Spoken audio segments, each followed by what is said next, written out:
Dicen que detrás de cada gran fortuna hay un secreto. En este canal los descubrimos todos. Bienvenidos a Secretos de las Grandes Fortunas. Empecemos. La Casa de Sajonia-Coburgo y Gotha, la enigmática dinastía de raíces alemanas que moldeó la monarquía británica contemporánea, oculta un cúmulo de secretos bajo su majestuosa apariencia. Rebautizada como Casa de Windsor en 1917, en el apogeo del fervor anti-alemán de la Primera Guerra Mundial, este linaje traza su origen hasta la Casa de Welf a través de los Hannover, ascendiendo al trono con Eduardo VII en 1901 y continuando bajo el reinado de Jorge V.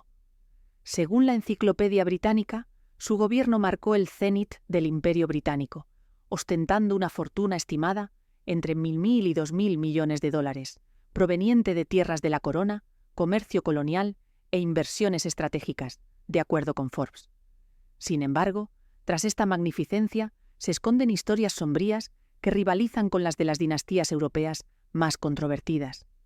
La era de Eduardo VII, célebre por su mecenazgo artístico, y la Entente Cordiale de 1904, disimuló romances reales y crisis de salud. Por cierto, si te apasionan estas historias de poder, dinero y legado, aquí descubrirás documentales sobre imperios familiares, fortunas ocultas y los secretos que marcaron el rumbo del mundo. Suscríbete y cada semana exploraremos juntos cómo el dinero construyó y destruyó grandes dinastías. Después de esto, continuamos. Que recuerdan la locura de Jorge III de Hannover o los escándalos de paternidad de los Grimaldi de Mónaco. La creación de la Orden del Imperio Británico por Jorge V enmascaró intrigas de espionaje en tiempos de guerra que podrían reescribir los anales de la historia. A diferencia de las fortunas efímeras de familias como los Gould, la influencia de los Sajonia-Coburgo y Gotha perduró gracias a una reestructuración estratégica de su imagen, comparable al legado imperecedero de los Grosvenor. A continuación, se explorarán estos secretos de los Sajonia-Coburgo y Gotha, escándalos reales, problemas de salud velados y tramas de espionaje que revelan la verdadera faceta oculta de la familia real británica. Desde el apogeo imperial hasta el estallido de la Primera Guerra Mundial, se desvelará cómo los misterios de esta dinastía continúan cautivando a historiadores y entusiastas de la realeza. De dinero nuevo a dinero viejo. La consolidación de una dinastía. La riqueza electoral alemana de la Casa de Sajonia-Coburgo y Gotha llegó a Gran Bretaña como lo que podría denominarse dinero nuevo, similar a la trayectoria de pioneras como Mary Brickell, quien transformó tierras sin desarrollar en Florida en un próspero imperio mediante el desarrollo inmobiliario y la expansión ferroviaria a finales del siglo XIX y principios del XX. Esta fortuna se originó en su ducado en Alemania, enraizada en privilegios electorales y fincas principescas que abarcaban tierras, bosques e ingresos de la agricultura y la minería. Sin embargo, al cruzar a Gran Bretaña a través del matrimonio de la reina Victoria con el príncipe Alberto en 1840, fue percibida como extranjera y de reciente adquisición, careciendo del prestigio generacional profundamente arraigado de las familias aristocráticas británicas establecidas. No obstante, la familia transformó hábilmente esta percepción, forjando un estatus de dinero viejo, caracterizado por una influencia perdurable, refinamiento cultural e integración institucional. Este cambio implicó varias estrategias clave: la consolidación real mediante la diplomacia y el liderazgo, el mecenazgo cultural para edificar legados duraderos, matrimonios estratégicos para forjar alianzas de élite, la explotación de la riqueza colonial como cimiento financiero y la gestión de escándalos en tiempos de guerra, a pesar de la legitimidad cuestionada. Sus activos, que incluían tierras de la corona, beneficios del comercio colonial, inversiones y patrimonio cultural, fueron preservados y transmitidos, a diferencia de otras fortunas que se disiparon.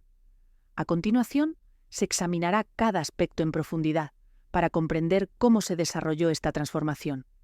En primer lugar, la consolidación real desempeñó un papel fundamental, destacada por el encanto diplomático de Eduardo VII y el liderazgo firme de Jorge V durante la Primera Guerra Mundial, lo que evocaba el alcance imperial expansivo de la dinastía de los Habsburgo. Eduardo VII ascendió al trono en 1901 tras la muerte de su madre, la reina Victoria, quien había reinado durante más de 63 años, marcando el fin de la era victoriana y el comienzo del período eduardiano. Conocido por su personalidad afable y sus habilidades multilingües, hablaba con fluidez francés, alemán e inglés. Eduardo se involucró activamente en una diplomacia personal que reconfiguró las relaciones internacionales de Gran Bretaña. Realizó visitas de Estado a Francia en 1903, donde cautivó a las multitudes parisinas durante un viaje que incluyó asistir a la ópera y reunirse con el presidente Émile Loubet, contribuyendo a disolver las antiguas rivalidades anglo-francesas derivadas de disputas coloniales en África y Asia. Este esfuerzo culminó en la firma de la Entente Cordiale el 8 de abril de 1904, una serie de acuerdos que resolvieron cuestiones territoriales, como el reconocimiento británico de la influencia francesa en Marruecos, a cambio del reconocimiento francés del control británico en Egipto. La Entente no constituyó una alianza formal, sino un entendimiento mutuo que redujo las tensiones y sentó las bases para la cooperación contra el creciente poder alemán. De manera similar a como los Habsburgo, a través de figuras como el emperador Carlos V en el siglo XVI, expandieron su influencia por toda Europa, mediante matrimonios diplomáticos y tratados que abarcaban desde Austria hasta los Países Bajos y España, creando un vasto imperio interconectado. El enfoque de Eduardo consolidó las posesiones imperiales británicas, fomentando alianzas que protegían las rutas comerciales y los intereses coloniales.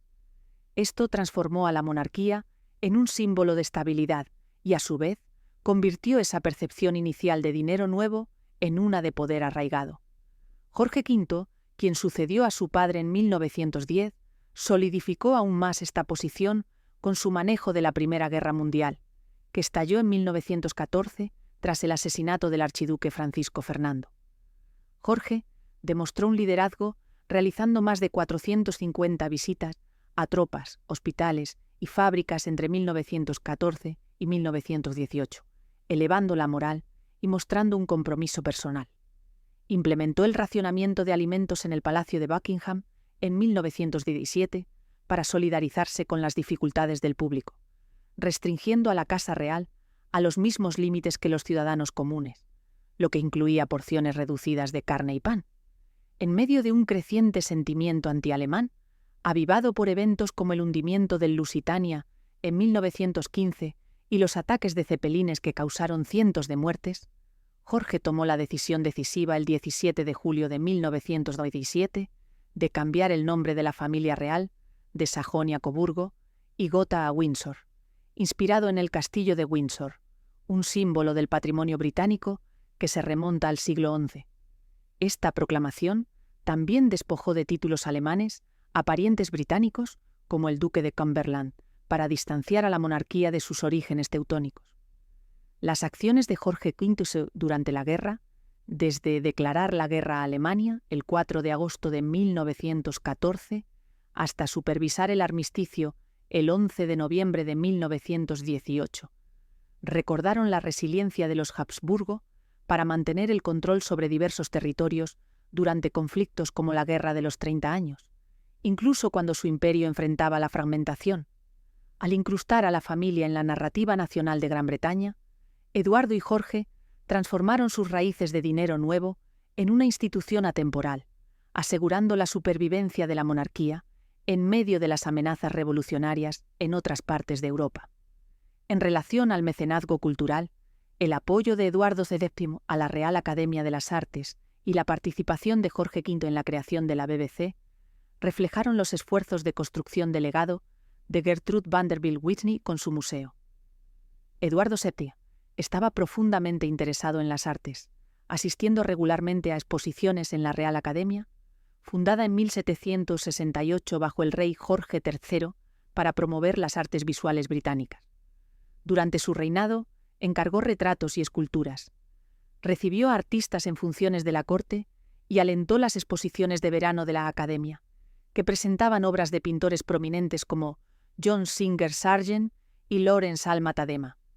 Este mecenazgo no fue superficial, posicionó a la monarquía como una figura central en el auge cultural eduardiano, un periodo marcado por avances en el teatro, la literatura y el diseño, incluyendo el surgimiento de influencias del Art Nouveau, Los esfuerzos de Eduardo contribuyeron a sostener la academia a través de apoyo financiero y avales reales, fomentando un entorno donde los artistas británicos podían prosperar en medio de la competencia internacional.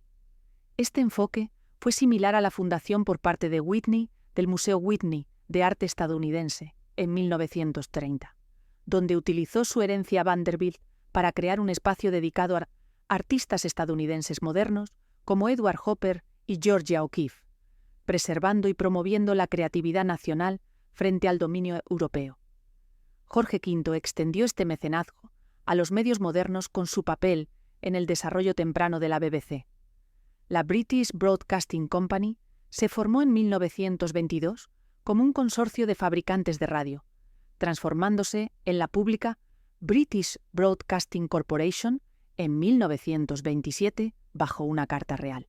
Jorge apoyó esto, permitiendo que se transmitieran eventos reales, culminando en su primer mensaje de Navidad, el 25 de diciembre de 1924, pronunciado en vivo desde Sandringham House, a una audiencia en todo el imperio, a través de la radio de onda corta.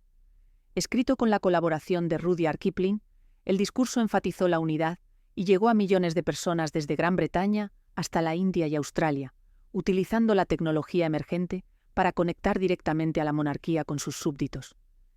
Esta innovación fue paralela al Museo de Whitney en su objetivo de democratizar la cultura, ya que la transmisión de Jorge preservó los valores y tradiciones británicas a nivel mundial, elevando el estatus de dinero nuevo de la familia a uno de autoridad intelectual y cultural, que perduró más allá de su era.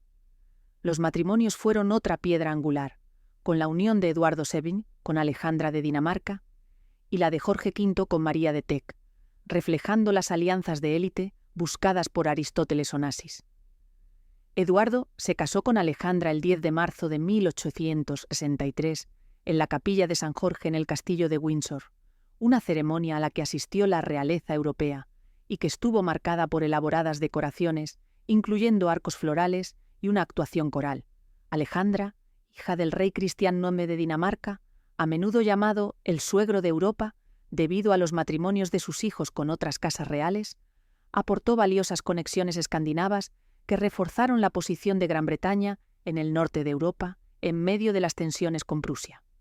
A pesar de las conocidas aventuras extramatrimoniales de Eduardo, la gracia de Alejandra, su labor caritativa, como la fundación de hospitales y el apoyo a la Cruz Roja, y su popularidad entre el público, ayudaron a estabilizar el matrimonio, que tuvo 6 hijos, incluyendo a Jorge Cunda y a Maud, quien se convirtió en reina de Noruega.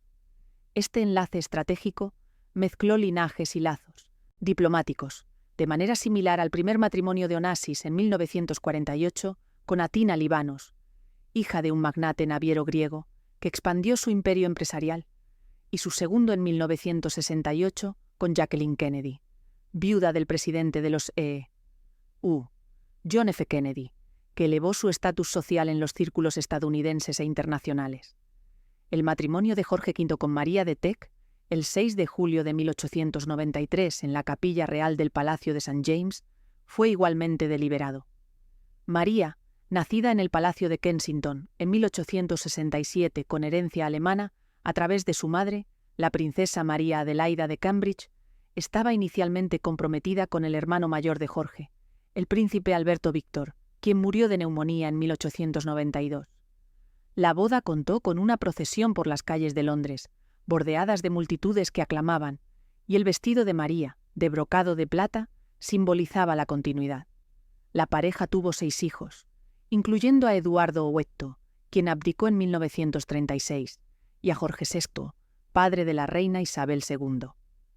El sentido del deber de María, demostrado durante la Primera Guerra Mundial, donde visitó a soldados heridos y organizó esfuerzos de ayuda, proporcionó estabilidad en medio de la crisis. Al igual que las alianzas de Onassis, que aprovecharon los matrimonios para acceder a la riqueza y la influencia, estas uniones reales integraron a los Sajonia-Coburgo y Gotha en el tejido de la élite británica, despojándolos de su imagen de forasteros por una legitimidad de dinero viejo. La riqueza colonial fue el motor económico, extraída de la Compañía de las Indias Orientales y las colonias africanas, rivalizando con las fortunas mineras de William Randolph Hearst. Aunque la Compañía de las Indias Orientales se disolvió en 1874 tras la rebelión de la India de 1857, su legado persistió en los reinados de Eduardo VII y Jorge V, a través del comercio continuo en 1898 de especias como la pimienta y la canela, té de las plantaciones de Assam y textiles como el algodón y la seda, que generaron millones en ingresos a través del Raj británico. Para 1901, la economía de la India contribuía significativamente al tesoro de Gran Bretaña, con los ferrocarriles construidos bajo el dominio colonial, facilitando la exportación de materias primas. En África, las minas de diamantes en Sudáfrica, descubiertas en Kimberley en 1867 y expandidas en el Transvaal, florecieron después de la Segunda Guerra de los Bóeres, 1899-1902, que terminó durante el reinado de Eduardo. Compañías como De Beers, fundada por Cecil Rhodes en 1888, controlaban la producción, y la monarquía se beneficiaba indirectamente a través de impuestos, ingresos de la corona y regalos como el diamante Cullinan, presentado a Eduardo VII en 1907 como el diamante en bruto, más grande jamás encontrado, con 3.106 quilates, posteriormente cortado en piezas para las joyas de la corona. Jorge Kizimov gestionó estos activos después de la guerra, incorporándolos a la Sina, economía del imperio en medio de las presiones de la descolonización. Esta riqueza reflejaba las ganancias de Hearst de la mina Homestake en Dakota del Sur, descubierta en 1876, que produjo oro por valor de miles de millones y financió su imperio mediático, incluyendo periódicos como el San Francisco Examiner. Para los Sajonia-Coburgo y Gotha, las riquezas coloniales proporcionaron la base para evolucionar de dinero nuevo a un prestigio duradero. Los escándalos de guerra y los lazos alemanes desafiaron su legitimidad, de manera similar al escándalo de Teapot Dome de Edward L. Doheny. Durante la Primera Guerra Mundial, la herencia alemana de la familia se convirtió en una desventaja. Jorge Kipunete era primo hermano del Kaiser Guillermo II, cuyas políticas agresivas llevaron a la guerra, y otros parientes como Carlos Eduardo, duque de Sajonia-Coburgo y Gotha, sirvieron en el ejército alemán. Los disturbios antialemanes en Londres, en 1915, se dirigieron a negocios con nombres alemanes, y circularon rumores de espionaje, incluyendo afirmaciones infundadas de simpatía real por el enemigo. Los escándalos incluyeron los bombardeos de los bombarderos Gotha en 1917, utilizando aviones del ducado ancestral de la familia que mataron a 162 civiles en Londres, provocando la indignación pública. Eduardo VII tuvo escándalos antes de la guerra, como su romance con la actriz Lily Langtry en la década de 1870, pero Jorge enfrentó un mayor escrutinio, renunciando a todos los títulos alemanes en 1917 y cambiando el nombre de la familia. Esto recordó al escándalo de Doheny en la década de 1920, donde sobornó al secretario del Interior de los E.A.U., Albert Fall, por arrendamientos de petróleo en tierras federales en Wyoming, lo que llevó a juicios y a una reputación empañada en los círculos petroleros estadounidenses. A pesar de las preguntas sobre su lealtad británica, los Sajonia-Coburgo y Gotha sortearon esto, emergiendo con lazos fortalecidos. Los activos de la dinastía eran diversos y robustos. Las tierras de la corona incluían el Palacio de Buckingham, renovado bajo Eduardo VII, con adiciones como la fachada este completada en 1913, que servía como centro administrativo, y Sandringham House en Norfolk. Adquirida en 1862, pero ampliada por Eduardo para la caza y reuniones familiares, era valorada por sus 8.000 hectáreas de tierras de cultivo y bosques. El comercio colonial continuó con productos indios y diamantes sudafricanos, con minas como la Premier, que produjo el Cullinan, mejorando las exportaciones. Las inversiones abarcaban ferrocarriles, como el respaldo a las expansiones del London and North Western Railway a principios del siglo XX, y empresas industriales en acero y transporte marítimo. Los activos culturales incluían la colección real, que alberga más de 1 millón de artículos, incluyendo El constructor de barcos y su esposa, de Rembrandt, y retratos de Van Dyck, además de joyas como el Koh-i-Noor de la India, adquirido en 1849, y las piezas del Cullinan, mantenidas en fideicomiso, pero que simbolizaban la opulencia. El romance secreto de Eduardo VII con Alice Keppel. La relación entre el rey Eduardo VII y Alice Keppel, que se inició en 1898 y se prolongó hasta la muerte del monarca en 1910, constituyó una conexión profunda y multifacética que trascendió la mera implicación romántica. Fue un acuerdo cuidadosamente orquestado, conocido en los más altos círculos de la sociedad británica como un secreto a voces, pero meticulosamente protegido de la exposición pública para preservar la dignidad de la monarquía y la imagen cuidadosamente cultivada de Eduardo como soberano. Eduardo, conocido afectuosamente como Bertie entre sus íntimos, estaba casado desde 1863 con la reina Alejandra, una princesa danesa reconocida por su elegancia, aplomo y compromiso inquebrantable con las obligaciones reales. Alejandra encarnaba el ideal de la realeza victoriana y eduardiana, cumplidora, adorada por el público y resiliente ante los desafíos personales. Sin embargo, la reputación de Eduardo por sus aventuras amorosas era de larga data, remontándose a sus días como príncipe de Gales, cuando se involucró en numerosas relaciones que reflejaban sus inclinaciones hedonistas. La relación con Alice Keppel se destacó no por su novedad, sino por su profundidad, longevidad y la discreción estratégica con la que se manejó, asegurando que nunca estallara en un escándalo que pudiera socavar el trono. Alice Keppel estaba lejos de ser una figura incidental en esta narrativa. Era una mujer de excepcional destreza social e intelecto, cuyo origen la preparó perfectamente para el papel que asumiría en la vida de Eduardo. Nacida como Alice Frederica Edmonstone, el 29 de abril de 1868, en el castillo de Duntreat, en Escocia, era la menor de 9 hijos en una familia de la aristocracia menor. Su padre, Sir William Edmonstone, era un almirante retirado y baronet, mientras que su madre, Mary Elizabeth Parsons, provenía de una familia con lazos coloniales. Criándose en un hogar que valoraba la educación y las conexiones sociales, Alice desarrolló un ingenio agudo, encanto y una habilidad innata para navegar las complejidades de la alta sociedad. A los 23 años, en 1891, se casó con George Keppel, un teniente de los Gordon Highlanders e hijo menor del 7º conde de Albemarle. George era un hombre apuesto y afable, pero su carrera militar e ingresos modestos significaban que la pareja a menudo dependía del ingenio de Alice para mantener su estilo de vida. Los historiadores señalan que George fue notablemente tolerante con la relación de su esposa con Eduardo, quizás viéndolo como un acuerdo pragmático que trajo estabilidad financiera y elevación social a su familia. De hecho, la generosidad de Eduardo se extendió a los Keppel, proporcionándoles asignaciones, residencias y oportunidades que elevaron su estatus. El encanto de Alice era legendario. Poseía una personalidad vivaz, una belleza llamativa con su cabello castaño rojizo y ojos vivaces, y un talento para hacer que los demás se sintieran valorados y a gusto. No era simplemente decorativa. Alice era elocuente, culta y políticamente astuta, cualidades que la convirtieron en la compañera ideal para Eduardo, quien a menudo buscaba estimulación intelectual junto con intimidad emocional y física. Su romance comenzó en febrero de 1898, cuando Alice, entonces de 29 años, fue presentada al príncipe de Gales de 56 años en una cena organizada por la marquesa de Londonderry. Eduardo quedó inmediatamente cautivado por su aplomo y conversación, y lo que comenzó como un coqueteo evolucionó rápidamente hacia una relación comprometida.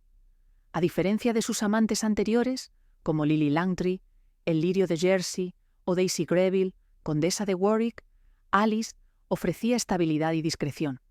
Se convirtió en su compañera constante, acompañándolo en viajes en yate a bordo del yate Real Britannia, asistiendo a partidas de caza en Sandringham e incluso uniéndose a él en viajes al extranjero, todo bajo la apariencia de decoro social.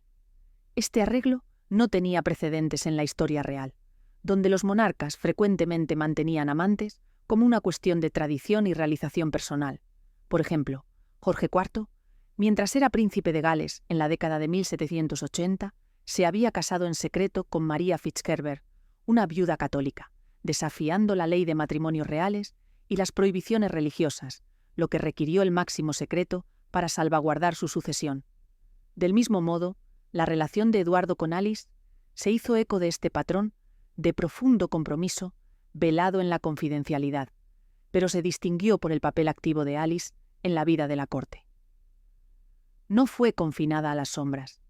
Eduardo le concedió un acceso sin precedentes, incluyendo invitaciones al Palacio de Buckingham y Balmoral, donde se codeaba con diplomáticos, políticos y la nobleza. Este pase VIP no oficial, como podría denominarse en la jerga moderna, permitió a Alice operar como un miembro de facto del séquito real, influyendo en la dinámica social e incluso en sutiles maniobras políticas. El éxito de esta aventura dependía de un delicado equilibrio de complicidad y discreción, particularmente dentro del matrimonio de Eduardo con Alejandra.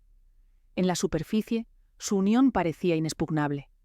Casados durante más de 3 décadas en 1898, habían tenido 6 hijos, incluyendo al futuro Jorge II, y Alejandra era amada por el público por su labor caritativa y su comportamiento digno. Sin embargo, bajo esta fachada, el matrimonio había estado tenso durante mucho tiempo por las infidelidades de Eduardo y la sordera parcial de Alejandra, que la aislaba socialmente. La evidencia histórica, incluyendo cartas privadas y diarios, indica que Alejandra estaba plenamente consciente del papel de Alice. Por ejemplo, en la correspondencia conservada en los archivos reales, Alejandra aludía a las compañeras de Eduardo con una aceptación resignada, entendiendo que confrontar el problema públicamente invitaría al escándalo y desestabilizaría la monarquía, que aún se recuperaba del prolongado reinado de la reina Victoria. La tolerancia de Alejandra fue pragmática. Priorizó la institución sobre los agravios personales, llegando incluso a formar una relación cordial, aunque distante, con Alice. Una ilustración conmovedora de esto ocurrió en el lecho de muerte de Eduardo en mayo de 1910, cuando Alejandra llamó a Alice al Palacio de Buckingham, permitiéndole una última despedida privada, un gesto que subrayó la magnanimidad de la reina y el lugar arraigado del romance en la vida real. Más allá de la esfera personal, el romance se manifestó como un fenómeno significativo en la corte, con Alice emergiendo como una figura influyente en la sociedad eduardiana. Eduardo ascendió al trono en enero de 1901 tras la muerte de Victoria, inaugurando una era de opulencia y diplomacia internacional que contrastaba fuertemente con la austera corte victoriana de su madre. Alice encajó a la perfección en este vibrante ambiente, asistiendo a banquetes de Estado, óperas en Covent Garden y fiestas de fin de semana en fincas como el Palacio de Blenheim. Su presencia no solo fue tolerada, sino valorada. Eduardo la consultaba sobre asuntos que iban desde las tendencias de la moda hasta los conflictos interpersonales entre los cortesanos. Historiadores, como los que citan al biógrafo de Eduardo, Philip Magnus, sugieren que Alice desempeñó un papel en suavizar el estilo diplomático de Eduardo, particularmente en el fomento de la entente cordiale con Francia en 1904. Durante las visitas de Estado a París, la fluidez de Alice en francés y su encanto ayudaron a aliviar las tensiones, cautivando a figuras como el presidente Émile Loubet y facilitando discusiones informales que reforzaron las relaciones anglo-francesas. Esto no fue una exageración. La red social de Alice incluía a influyentes banqueros, políticos y artistas, lo que le permitía actuar como un conducto para información y favores. Por ejemplo, se dice que intervino en nombramientos, como recomendar candidatos para títulos de caballero o puestos en la administración pública, siempre con la aprobación implícita de Eduardo. Para profundizar en las complejidades de esta relación, fuentes primarias como los diarios de Alejandra y la correspondencia de Alice proporcionan información invaluable. Los diarios de Alejandra, alojados en los archivos reales del castillo de Windsor, revelan sutiles entradas que expresan una tranquila tristeza por las ausencias de Eduardo, pero también una aceptación filosófica, señalando en un pasaje de 1851-1905 cómo la compañía alivia las cargas del Estado. Las cartas de Alice a Eduardo, algunas de las cuales sobrevivieron y fueron publicadas más tarde en 1900, formas editadas, rebosan de afecto y consejos. En una misiva de 1902, le instaba a priorizar el descanso en medio de los preparativos de su coronación, despidiéndose como «tu devota A». Estos documentos iluminan la profundidad emocional del romance. Alice sirvió como el ancla emocional de Eduardo durante períodos estresantes, como la Guerra de los Bóeres, 1899-1902, donde ofreció consuelo en medio de las críticas públicas a su estilo de vida. Imaginar una carta donde Alice confiesa sus temores por la salud de Eduardo, o Alejandra insinúa su conocimiento, añade capas al triángulo amoroso, retratándolo como un arreglo funcional, aunque poco convencional, donde todas las partes priorizaban la estabilidad.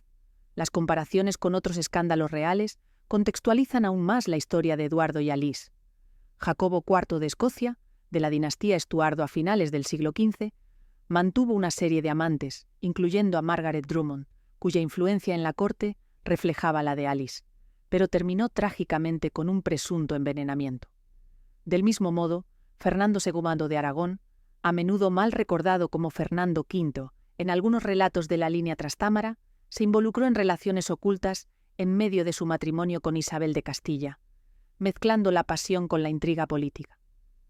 El romance de Eduardo se distingue por su aceptación en los círculos aristocráticos privados.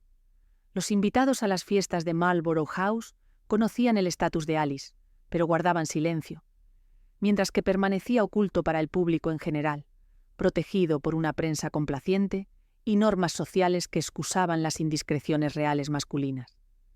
Lazos alemanes y sentimiento antialemán reprimido. Las profundas conexiones alemanas de la familia real británica durante la Primera Guerra Mundial representaron una amenaza significativa para su imagen pública y la estabilidad de la monarquía, lo que condujo a esfuerzos concertados para suprimir cualquier asociación que pudiera alimentar el rampante sentimiento antialemán que barría la nación. En el centro de este problema se encontraba la Casa de Sajonia-Coburgo y Gotha, el nombre oficial de la familia real desde 1840, cuando la reina Victoria se casó con el príncipe Alberto de Sajonia-Coburgo y Gotha, un príncipe alemán cuyo linaje se remontaba al ducado de Turingia, Alemania. Este matrimonio no solo infundió sangre alemana en el trono británico, sino que también creó una red de lazos familiares en toda Europa, incluyendo relaciones directas con los gobernantes de las naciones enemigas. El rey Jorge V, quien ascendió al trono en 1910, era nieto del príncipe Alberto y, por lo tanto, portaba prominentemente esta herencia alemana. Su padre, Eduardo VII, había sido el primer monarca británico de la línea Sajonia-Coburgo y Gotha, y las conexiones de Jorge V eran aún más inmediatas. Era primo hermano del Kaiser Guillermo II de Alemania, el líder agresivo cuyas políticas impulsaron a Europa a la guerra, y del zar Nicolás II de Rusia, cuya alianza con Gran Bretaña complicaba aún más la dinámica familiar. Estos lazos no eran notas a pie de página históricas distantes, sino relaciones vivas que se habían nutrido a través de cartas, visitas y eventos reales compartidos en los años previos a la guerra, convirtiéndolos en un potencial polvorín en una época de intenso fervor nacionalista. Cuando estalló la Primera Guerra Mundial en 1914, Gran Bretaña se encontró en un brutal conflicto con Alemania, y el sentimiento público se volvió virulentamente en contra de todo lo que se percibiera como teutónico. La histeria antialemana se manifestó en actos generalizados de vandalismo, ostracismo social e incluso violencia. Las tiendas de propiedad alemana, en ciudades como Londres y Liverpool, fueron saqueadas y destrozadas, con multitudes coreando consignas patrióticas mientras destruían propiedades. Las personas con apellidos que sonaban alemanes enfrentaron acoso, pérdida de empleo y, a veces, agresiones físicas. Algunos cambiaron sus nombres para sonar más británicos, como los Battenberg, que se convirtieron en Mountbatten en 1917. Los artículos cotidianos fueron rebautizados para purgar las influencias alemanas. El chucrut se convirtió en repollo de la libertad, los perros salchicha en cachorros de la libertad, e incluso los pastores alemanes fueron llamados temporalmente alsacianos para distanciarlos de sus orígenes. Esta ola de xenofobia se extendió a los símbolos culturales. Las orquestas evitaban tocar obras de Beethoven o Wagner, y los libros alemanes se quemaban en hogueras públicas. El gobierno alimentó esto a través de la propaganda, con carteles que representaban a los alemanes como unos bárbaros, cometiendo atrocidades en Bélgica, inflamando aún más la ira pública. Se establecieron campos de internamiento para miles de civiles alemanes y austriacos que vivían en Gran Bretaña, incluyendo residentes de larga data, bajo la Ley de Defensa del Reino, DORA, de 1914. Estallaron disturbios en varias ciudades, especialmente después del hundimiento del Lusitania en 1915 por un submarino alemán que mató a 1.198 civiles e intensificó el odio. Solo en Londres, más de 200 negocios alemanes fueron atacados en una noche de disturbios, con la policía luchando por contener a las turbas. Este ambiente convirtió el apellido y las conexiones alemanas de la familia real en una evidente desventaja, una que podría erosionar la lealtad pública a la corona en un momento en que la unidad nacional era primordial para el esfuerzo de guerra. El rey Jorge V, muy consciente de estos peligros, navegó por un camino precario para distanciar a la monarquía de sus orígenes alemanes mientras mantenía la fachada de un patriotismo británico inexpugnable. El Palacio de Buckingham se convirtió en un centro de ansiedad sobre cómo podrían percibirse estos lazos. La correspondencia personal de Jorge V revela a un hombre dividido entre la lealtad familiar y la necesidad política. Aunque las cartas directas entre Jorge V y el Kaiser Guillermo II son escasas en comparación con los famosos telegramas Willy-Niki intercambiados entre Guillermo y Nicolás II, en el período previo a la guerra, donde Guillermo instaba a Nicolás a evitar la movilización, los registros existentes muestran a Jorge V manteniendo un tono diplomático cauteloso en las comunicaciones familiares. Por ejemplo, las cartas anteriores a la guerra conservadas en los archivos reales destacan preocupaciones familiares compartidas, como actualizaciones de salud y condolencias. Pero durante la guerra, estos intercambios disminuyeron a medida que el conflicto se profundizaba. Un ejemplo notable es una carta de 1914 de Jorge a su primo Nicolás II, expresando horror por la guerra, pero evitando la mención directa de Guillermo, quizás para evitar que cualquier correspondencia filtrada fuera tergiversada como evidencia de simpatía por el enemigo. Los historiadores han descubierto evidencia de que la Casa Real monitoreaba y censuraba activamente las comunicaciones salientes para evitar cualquier desliz que pudiera ser explotado por la prensa o los agitadores antimonárquicos. Asesores gubernamentales, incluyendo al primer ministro H. Asquith y más tarde a David Lloyd George, colaboraron con el palacio para sofocar los rumores. Registros públicos de la época, como memorandos del Ministerio del Interior, indican instrucciones a los periódicos para evitar destacar a los parientes alemanes del rey, con advertencias a los editores bajo la Ley de Defensa del Reino, DORA, de 1914, que permitía la censura de información sensible. Esta supresión se extendió a los planes de estudio escolares y los discursos públicos, donde las referencias a los lazos europeos de la familia real se minimizaban o se reformulaban como puramente históricas, enfatizando en cambio la crianza británica de Jorge V y su servicio en la Marina Real. La culminación de estos esfuerzos llegó en 1917, en medio de una escalada de la violencia antialemana y reveses militares, cuando Jorge V orquestó un dramático cambio de marca de la monarquía. El 17 de julio de 1917 emitió una proclamación real, renunciando a todos los títulos y dignidades alemanas ostentados por miembros de la familia real, y cambiando el nombre de la Casa de Sajonia-Coburgo y Gotha a Windsor, inspirado en el castillo de Windsor, un símbolo del patrimonio británico duradero que se remonta al siglo XI. Esta no fue una decisión impulsiva. Siguió a meses de deliberaciones internas, documentadas en documentos del gabinete y diarios privados. Lord Stamfordham, el secretario privado de Jorge V, desempeñó un papel clave, sugiriendo Windsor como un nombre quinta esencialmente inglés, después de rechazar alternativas como Plantagenet o Tudor.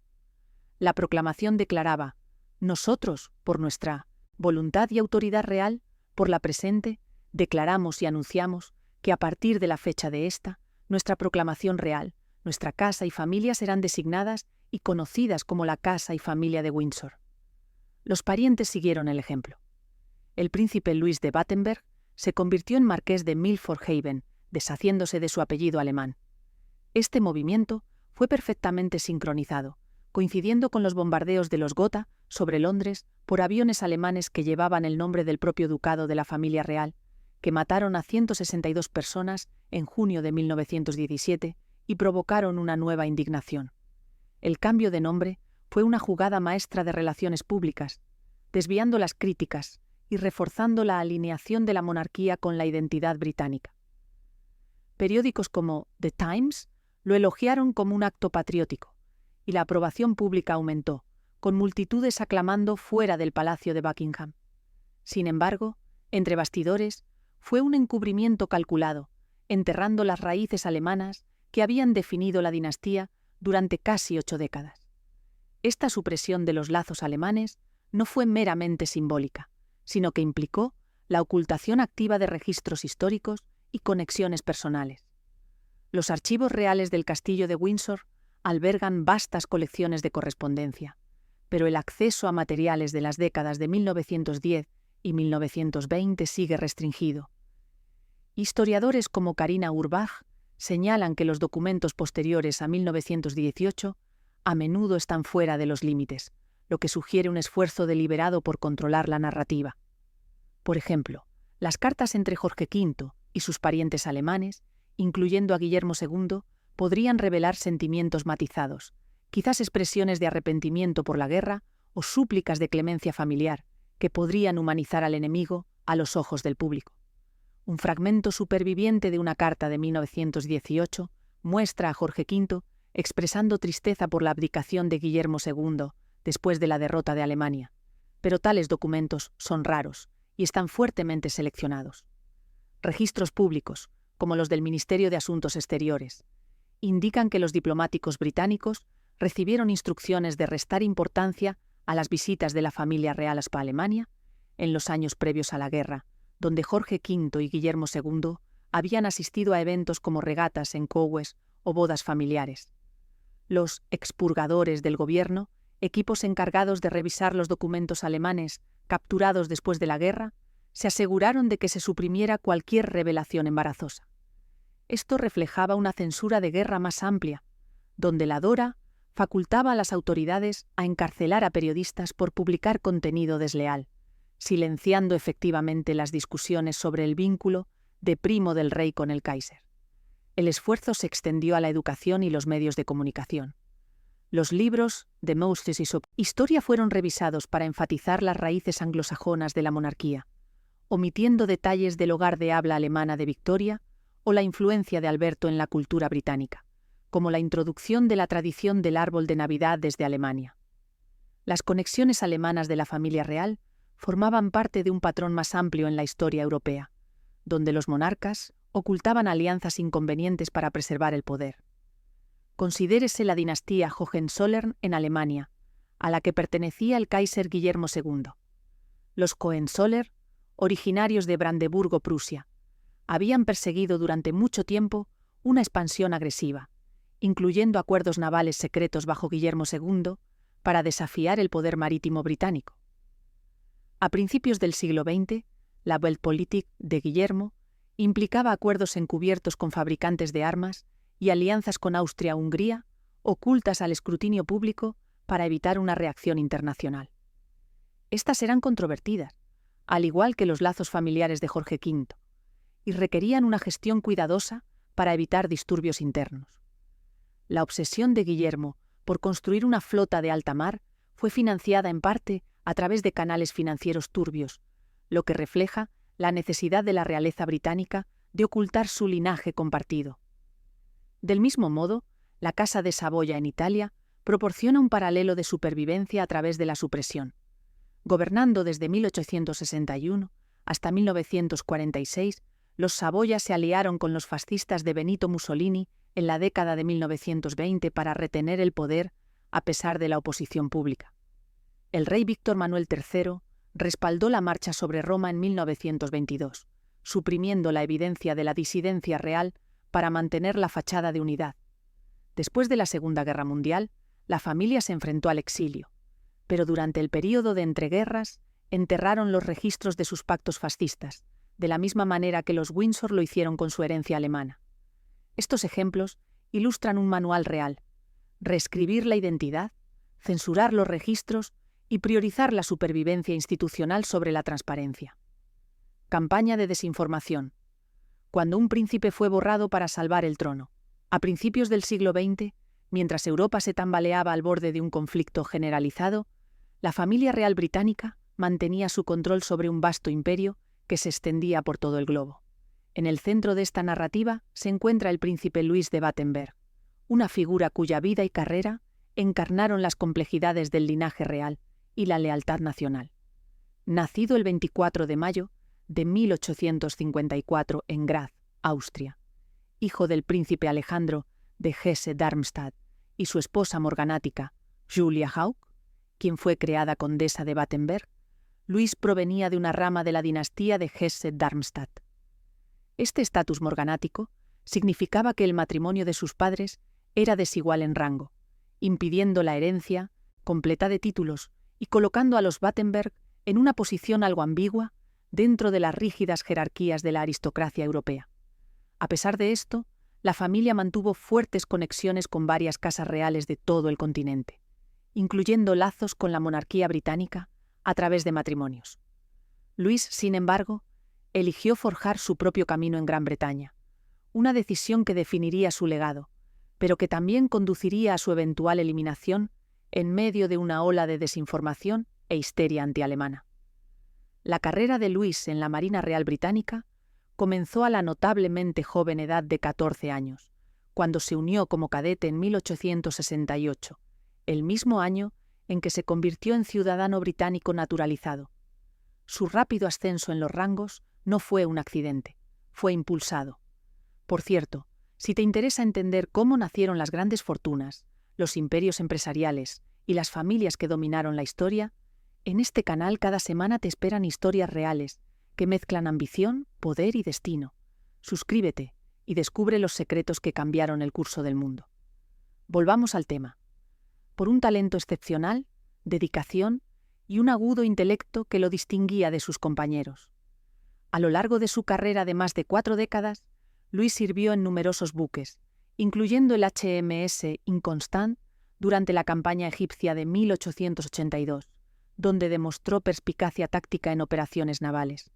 Ocupó puestos cada vez más altos, como oficial ejecutivo en el HMS Sultan y capitán del HMS Dreadnought en la década de 1890, un barco que simbolizaba el poderío naval de Gran Bretaña. Para 1902, fue nombrado director de inteligencia naval, un rol en el que reformó la recopilación y el análisis de inteligencia, introduciendo métodos modernos que mejoraron la preparación de la Marina para posibles conflictos. A esto le siguió su mandato como segundo Lord del Mar, de 1907 a 1908, donde se centró en la formación del personal y la organización de la flota, y luego como comandante en jefe de la Flota del Atlántico de 1908 a 1910, durante el cual realizó extensas maniobras para mejorar la eficiencia operativa. Su mayor logro llegó en diciembre de 1912, cuando fue nombrado Primer Lord del Mar, el jefe profesional de la Marina Real, sucediendo a Sir Francis Bridgeman. En este cargo, Luis trabajó estrechamente con Winston Churchill, entonces Primer Lord del Almirantazgo, para movilizar y modernizar la flota en previsión de la guerra. Implementaron reformas como la transición de motores de carbón a petróleo para mayor velocidad y alcance, la expansión de las capacidades submarinas y el fortalecimiento de la producción de acorazados Dreadnought. Las innovaciones de Luis incluyeron la defensa de la telegrafía inalámbrica para una mejor comunicación en el mar y la mejora del entrenamiento de artillería, lo que impulsó significativamente la preparación para el combate de la Marina.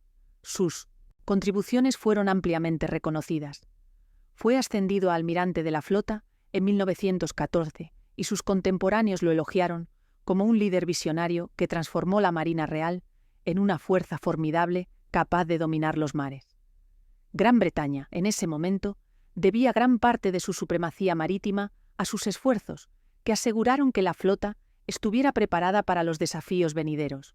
Sin embargo, cuando estalló la Primera Guerra Mundial, el 28 de julio de 1914, tras el asesinato del archiduque Francisco Fernando, el panorama cambió drásticamente. El conflicto enfrentó a Gran Bretaña contra Alemania, encendiendo un feroz sentimiento antialemán que impregnó todas las capas de la sociedad británica. Esta ola de xenofobia no fue espontánea. fue amplificada por una campaña de desinformación propagada a través de periódicos, retórica política y discurso público, a menudo alimentada por las máquinas de propaganda de guerra que buscaban unificar a la nación contra un enemigo común. Titulares en publicaciones como The Times y el Daily Mail sensacionalizaron cualquier influencia alemana percibida, retratando a individuos con conexiones teutónicas como potenciales quintacolumnistas. El príncipe Luis, a pesar de su impecable historial de servicio, se convirtió en un objetivo principal debido a su nombre de nacimiento y sus orígenes. Sus lazos familiares con la realeza alemana eran distantes pero innegables. A través de su matrimonio en 1884 con la princesa Victoria de Hesse-Darmstadt, nieta de la reina Victoria, estaba vinculado a la red real europea más amplia. Más específicamente, el Kaiser Guillermo II, el emperador alemán que lideraba el esfuerzo de guerra contra Gran Bretaña, era primo hermano de su esposa, lo que convertía a Luis en pariente por matrimonio. Además, el hermano de Luis, el príncipe Enrique de Battenberg, se había casado con la hija de la reina Victoria, la princesa Beatriz, enredando aún más a la familia con la corona británica. Pero estas conexiones fueron tergiversadas a los ojos del público para sugerir deslealtad. No había absolutamente ninguna evidencia concreta que respaldara las afirmaciones de deslealtad de Luis. Había renunciado formalmente a sus títulos y lealtades alemanas al naturalizarse en 1868 y había dedicado toda su vida adulta al servicio británico, incluyendo la participación en acciones contra intereses alemanes, como durante la rebelión de los Boxer en 1900, donde las fuerzas británicas se aliaron contra la Alemania imperial. Su lealtad fue afirmada por altos funcionarios, incluido Churchill, quien más tarde escribió en sus memorias que Luis era tan inglés como la batalla de Trafalgar. Sin embargo, la campaña de desinformación cobró impulso. Los periódicos lo apodaron un soldado alemán en un alto cargo, insinuando que su posición le permitía sabotear los esfuerzos británicos desde dentro. Se difundieron rumores de supuestas filtraciones a la inteligencia alemana, historias inventadas de lealtades divididas e incluso acusaciones de que sus reformas estaban diseñadas para debilitar a la Marina. Esta difamación formaba parte de un patrón más amplio de histeria bélica, donde los nombres que sonaban alemanes eran vilipendiados, los perros salchicha eran atacados en las calles y los iconos culturales, como la música de Beethoven, eran boicoteados. Políticos, incluyendo algunos en el Parlamento, se hicieron eco de estos sentimientos, con figuras como el diputado conservador William Johnson Hicks, cuestionando la sensatez de tener a un príncipe alemán al mando durante una guerra contra Alemania. La presión aumentó sin descanso durante el verano y el otoño de 1914. La indignación pública se manifestó en peticiones, editoriales e incluso amenazas, creando una atmósfera donde los hechos eran eclipsados por el miedo y el nacionalismo. Para el 29 de octubre de 1914, apenas 3 meses después del inicio de la guerra, Luis se vio obligado a dimitir como primer Lord del Mar. La renuncia se manejó discretamente, sin fanfarria ni reconocimiento oficial de sus décadas de servicio ejemplar, que incluían más de 40 años de dedicación e innovaciones que habían contribuido directamente al dominio naval de Gran Bretaña. En su carta de renuncia a Churchill, Luis expresó su pesar, pero enfatizó su lealtad inquebrantable, afirmando que renunciaba para evitar cualquier distracción del esfuerzo de guerra. Fue una profunda traición para un hombre que había sacrificado su herencia personal por el deber nacional, solo para ser descartado debido a sospechas infundadas arraigadas en su ascendencia.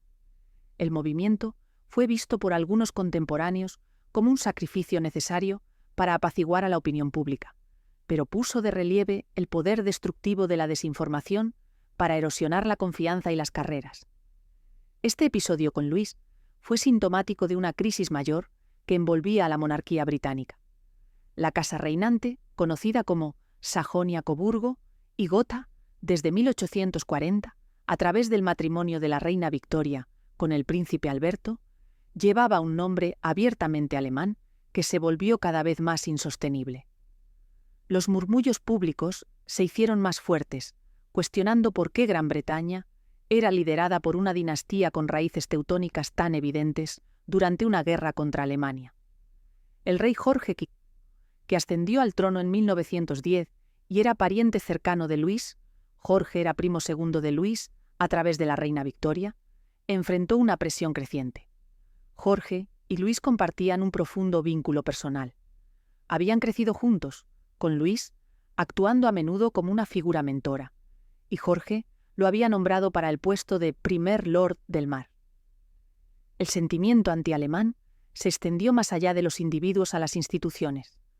Los disturbios se dirigieron a negocios de propiedad alemana, con más de 500 tiendas saqueadas solo en Londres en 1915. Los ciudadanos alemanes fueron internados e incluso artículos inocuos como el chucrut fueron rebautizados como repollo de la libertad para purgar la influencia alemana de la vida cotidiana. La supervivencia de la monarquía dependía de abordar esta crisis de percepción. En respuesta, el 17 de julio de 1917, el rey Jorge V emitió una proclamación real que marcó un esfuerzo de cambio de marca fundamental. La Casa de Sajonia-Coburgo y Gotha fue rebautizada como la Casa de Windsor, inspirándose en el castillo de Windsor, un símbolo milenario del patrimonio inglés, construido por Guillermo el Conquistador en el siglo XI. Este cambio no fue meramente cosmético. Implicó una purga integral de los elementos alemanes de la identidad real.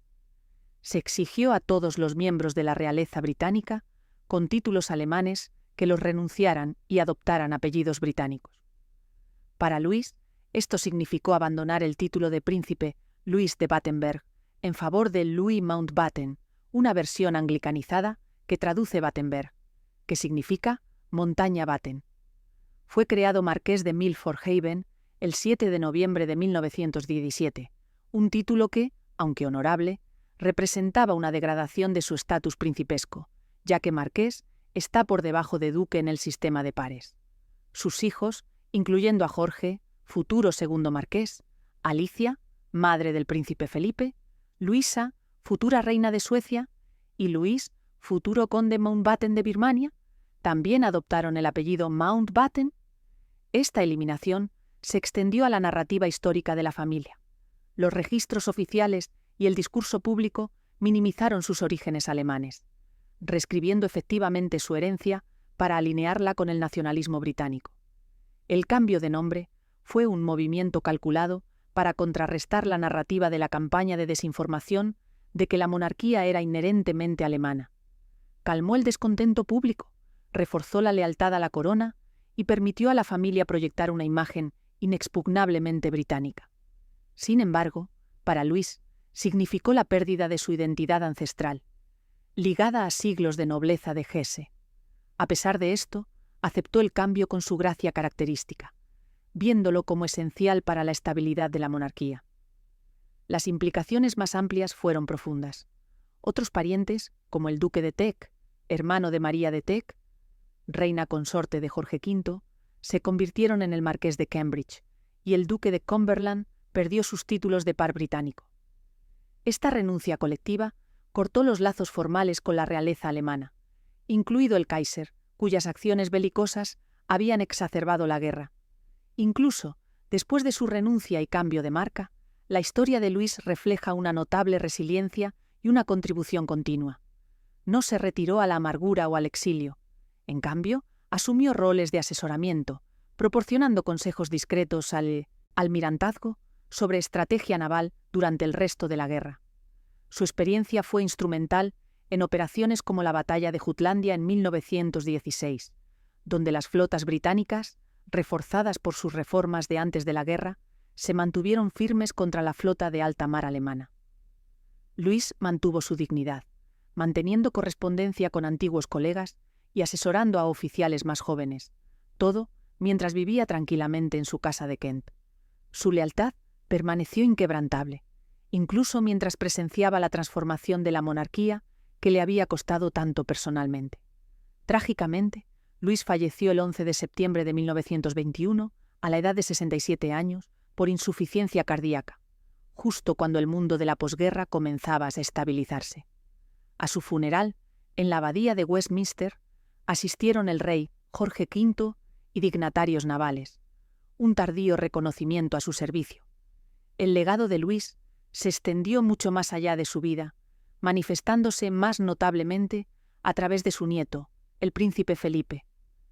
La hija de Luis, la princesa Alicia de Battenberg, nacida en 1885 en el castillo de Windsor, llevó una vida tumultuosa. Se casó con el príncipe Andrés de Grecia y Dinamarca en 1903, una unión que tuvo 5 hijos, incluido Felipe, nacido el 10 de junio de 1921 en Corfú, Grecia. La familia real griega se enfrentó al exilio después de un golpe militar en 1922, lo que llevó a una existencia nómada para el joven Felipe. El matrimonio de sus padres se disolvió en medio de las dificultades. Andrés vivió en el exilio en la Riviera Francesa, mientras que Alicia sufrió de esquizofrenia y fue internada en la década de 1930. Los primeros años de Felipe estuvieron marcados por la inestabilidad.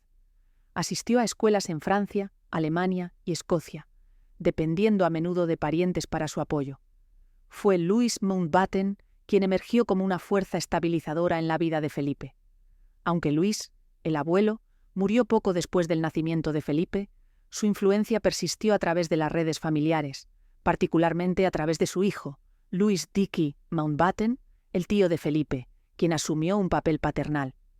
Sin embargo, los valores fundamentales de deber y servicio que Luis encarnaba se transmitieron indirectamente. Felipe adoptó el apellido Mountbatten en 1947, al naturalizarse como ciudadano británico, justo antes de casarse con la princesa Isabel, futura reina Isabel II, el 20 de noviembre de 1947. Esta elección honró el nombre anglicanizado de su abuelo, perpetuando el legado a pesar de la eliminación anterior. La carrera naval de Felipe reflejó la de Luis.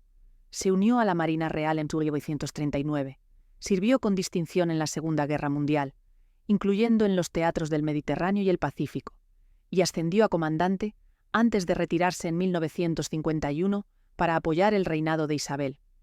Sin el ejemplo de resiliencia y lealtad de Luis, el camino de Felipe para convertirse en consorte de la monarca con el reinado más largo de Gran Bretaña podría haber divergido significativamente. Su matrimonio de 73 años, que terminó con la muerte de Felipe el 9 de abril de 2021, simbolizó la estabilidad, de la misma manera que Luis había reforzado silenciosamente la monarquía en su tiempo. Reflexionando sobre esta saga, la eliminación de Luis subraya la potencia de las campañas de desinformación en la configuración de los resultados históricos. Las difamaciones en su contra no fueron aisladas, sino parte de un esfuerzo orquestado para demonizar las influencias alemanas, impulsado por varones de los medios como Lord Northcliffe, cuyos periódicos amplificaron los temores para aumentar la circulación y la unidad nacional. Esta campaña obligó a la monarquía a adaptarse radicalmente, sacrificando a individuos como Luis para preservar la institución. Los costos fueron personales: pérdida de identidad, estatus y reconocimiento. Sin embargo, aseguró la supervivencia. La Casa de Windsor perduró a través de 2 guerras mundiales y hasta la era moderna, con el linaje de Luis volviendo a la prominencia a través de Felipe y sus descendientes, incluido el rey Carlos III. El duque nazi olvidado, el oscuro legado de Carlos Eduardo y el borrado secreto de la familia real británica. Carlos Eduardo, nacido el 19 de julio de 1884 en Claremont House, en Surrey, Inglaterra, pasó sus primeros años inmerso en el opulento mundo de la aristocracia británica. Como nieto de la reina Victoria a través de su padre, el príncipe Alfredo, duque de Edimburgo, y primo hermano del futuro rey Jorge V, disfrutó de una educación privilegiada que incluía estrechos lazos con la corte real.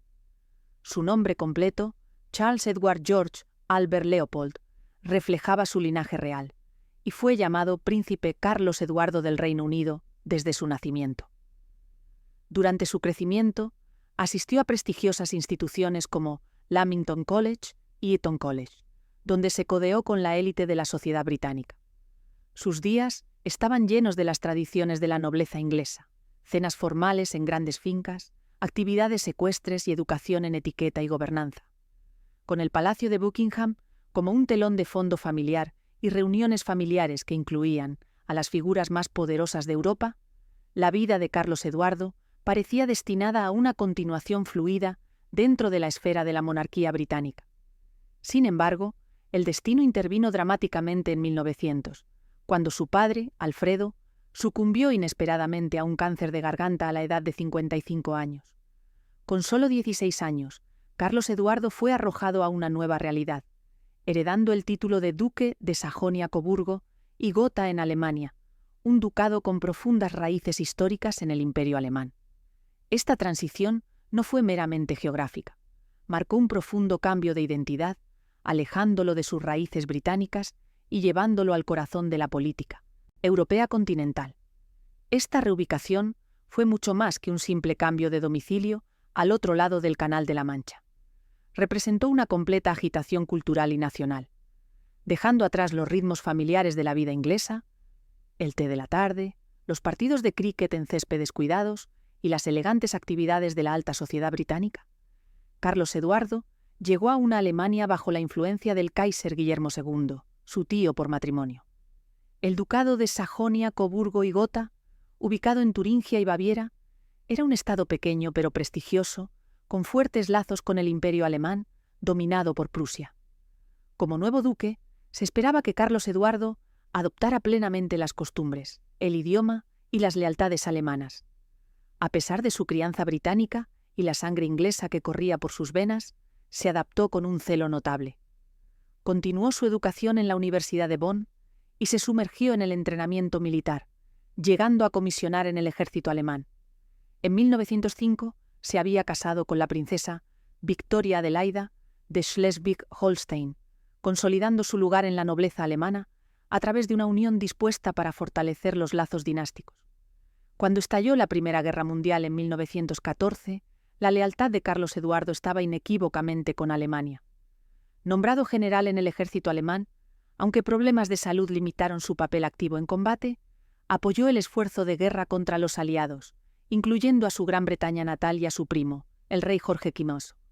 Esta elección exacerbó las tensiones familiares, convirtiendo lo que podría haber sido una mera tensión diplomática en una brecha profundamente personal. La guerra enfrentó a parientes reales entre sí, con Carlos Eduardo supervisando operaciones desde lejos, mientras las fuerzas británicas luchaban contra las tropas alemanas en las trincheras.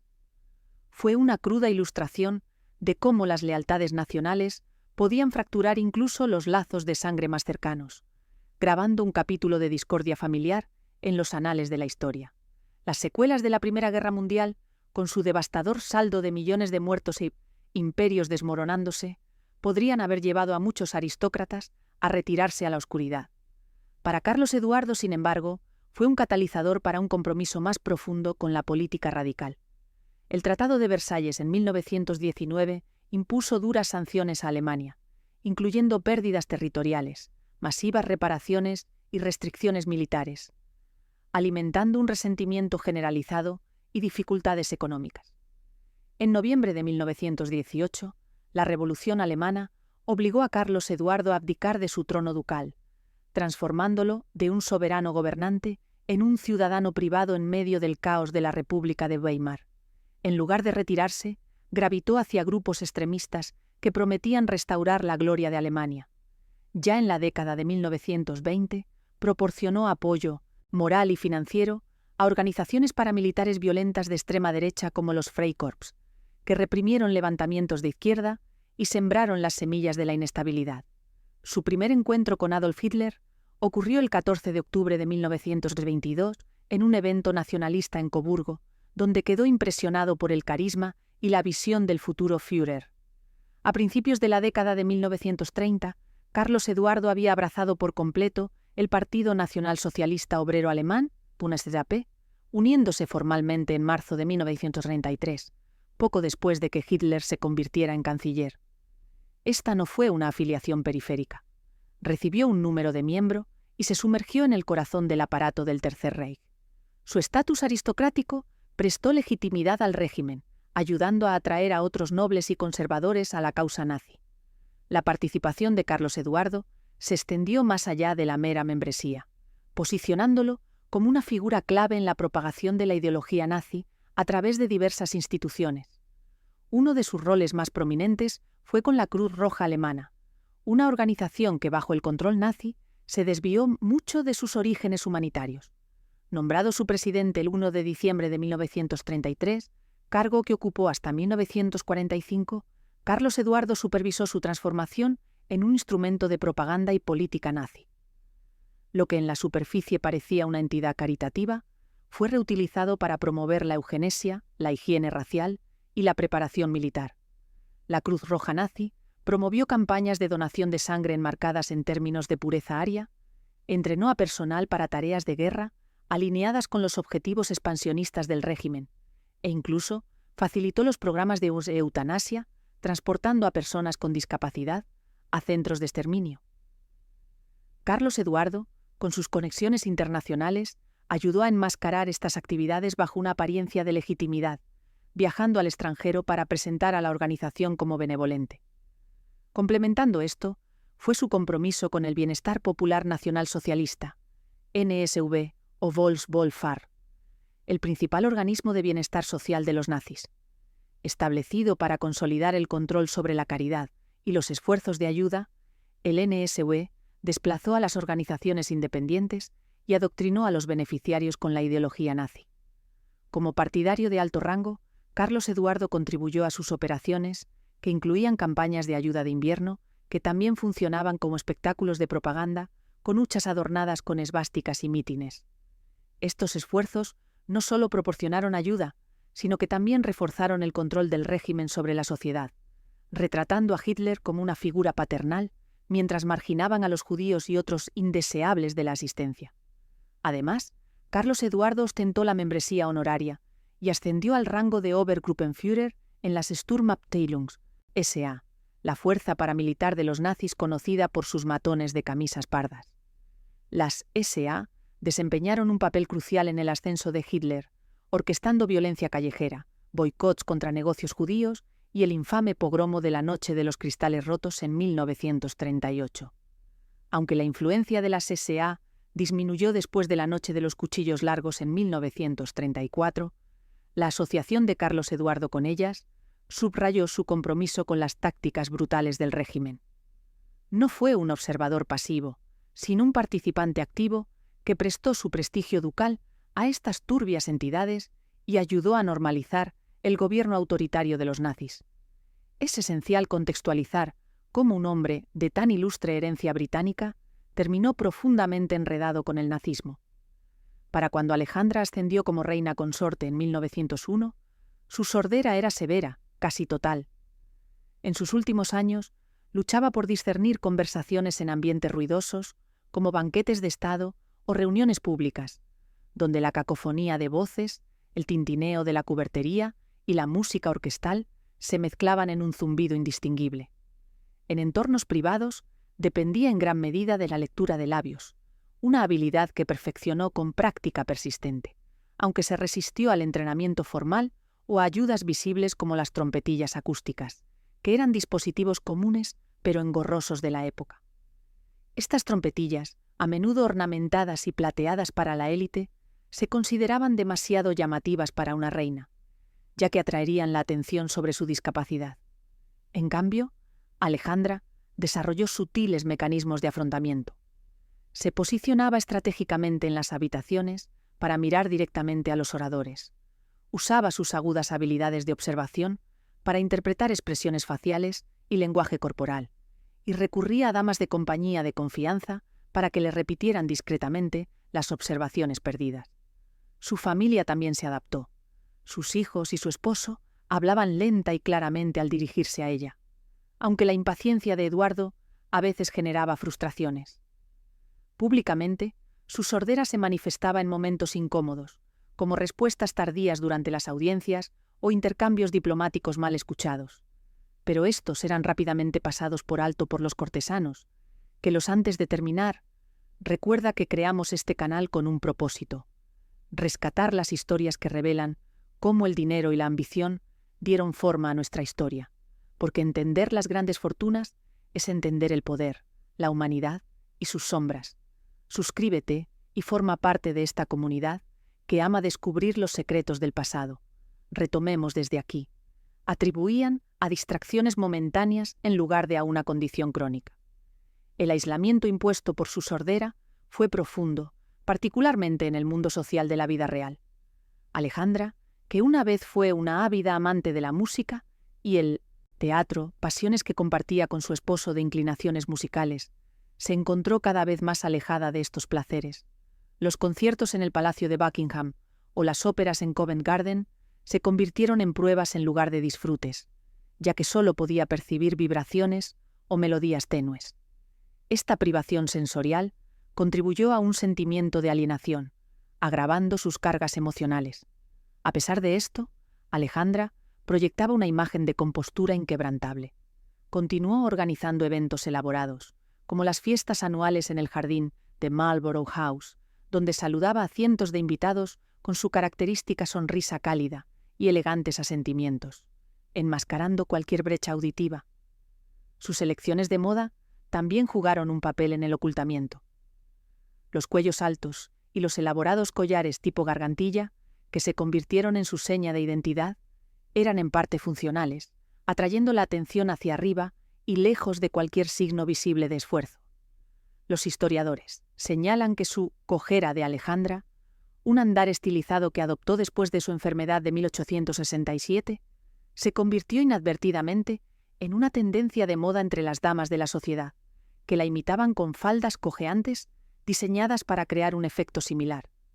Este glamour involuntario ayudó a desviar el escrutinio de sus problemas de salud subyacentes, convirtiendo las posibles vulnerabilidades en emblemas de elegancia. Entrelazada con su dolencia física estaba la batalla de Alejandra contra la depresión, una condición que la atormentó intermitentemente a lo largo de su vida adulta y se intensificó en sus últimos años. En las eras victoriana y eduardiana, la depresión era mal entendida, a menudo descartada como agotamiento nervioso, melancolía o incluso debilidad moral, especialmente entre las mujeres de alto estatus. Para Alejandra, las raíces de su depresión eran multifacéticas, derivadas de traiciones personales, pérdidas familiares y las implacables demandas de su rol. Su matrimonio con Eduardo VII, aunque afectuoso en muchos aspectos, estuvo empañado por sus notorias infidelidades. Eduardo, apodado Bertie por sus íntimos, mantuvo una serie de amantes, incluyendo actrices como Lily Langtry y figuras de la sociedad como Alice Keppel, cuya presencia era un secreto a voces en la corte. Alejandra, consciente de estos romances desde el principio de su matrimonio, los soportó con una dignidad estoica en público, pero en privado erosionaron su autoestima y fomentaron una profunda soledad.